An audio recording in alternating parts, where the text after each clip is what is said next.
olmani tishlab ko'rmay, uni mazasini tushunish qiyin. Bo'rini boshini silasang, qo'lingni tishlaydi. Ot aylanib qozig'ini topadi. Ot bilan to'ng'iz bir ko'lmaydan suv ichmaydi. Bemaza buzoq podani burg'atadi deb shuni aytishadi-da. Podadan oldin chang chiqarish yaxshi emas. Ishim bitta, eshagim loydan o'tdi deb qayrilib orqangizga jo'nab qolmaysiz. Yo'q. Ha, endi mol achchig'i jon achchiq. Bolali uy bozor, bolasiz uy mozor deydilar. Onani ko'ni bolada, bolani ko'ni dalada bo'lar ekan qizim. Ona rozi, Xudo rozi.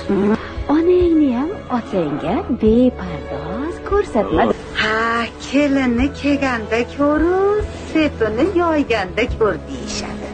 Och uyda qatuv ivimas deganlaridek. Ko'rpangga qarab oyoq uzatdi, bekorga aytmaganlar. Uyda chaksa uni yo'g'i tom boshida qochtandir. Tengi bilan, tezak qopi bilan. Qozonga yaqin yurma. Na qorasi yo'qadi ya. Sukut alomati rizo deganlar. Xo'p degan og'iz yo'q deyishga ham yaraydi. O'q bittani uradi bolam. So'z esa mingtani. Yer sotgan er bo'lmaydi, er kishi yer sotmaydi. Sabr qilsang g'o'ridan holva unur deyishgan mashhurlar. Qari kelsa oshga, yosh kelsa ishga.